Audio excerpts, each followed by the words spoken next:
Deutéronome, chapitre 10. En ce temps-là, l'Éternel me dit, « Taille 2 tables de pierre comme les premières, et monte vers moi sur la montagne.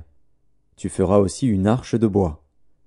J'écrirai sur ces tables les paroles qui étaient sur les premières tables que tu as brisées, et tu les mettras dans l'arche. » Je fis une arche de bois d'acacia, je taillai 2 tables de pierre comme les premières, et je montai sur la montagne, les 2 tables dans ma main. L'Éternel écrivit sur les tables ce qui avait été écrit sur les premières, les 10 paroles qu'il vous avait dites sur la montagne, du milieu du feu, le jour de l'assemblée. Et l'Éternel me les donna. Je retournai et je descendis de la montagne, je mis les tables dans l'arche que j'avais faite, et elles restèrent là, comme l'Éternel me l'avait ordonné. Les enfants d'Israël partirent de Béhéroth Bénéja à Can pour Moséra. C'est là que mourut Aaron et qu'il fut enterré. Éléazar, son fils, lui succéda dans le sacerdoce. Ils partirent de là pour Gudgoda, et de Gudgoda pour Jotbata, pays où il y a des cours d'eau. En ce temps-là, l'Éternel sépara la tribu de Lévi, et lui ordonna de porter l'arche de l'alliance de l'Éternel, de se tenir devant l'Éternel pour le servir, et de bénir le peuple en son nom, ce qu'elle a fait jusqu'à ce jour.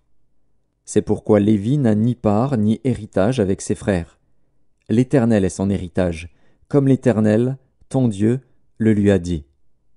Je restai sur la montagne, comme précédemment, 40 jours et 40 nuits.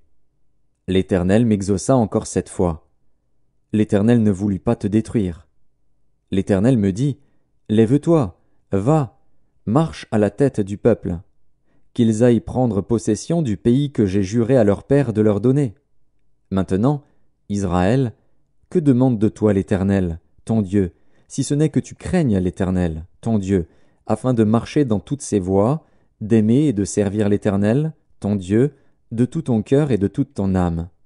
Si ce n'est que tu observes les commandements de l'Éternel et ses lois que je te prescris aujourd'hui, afin que tu sois heureux.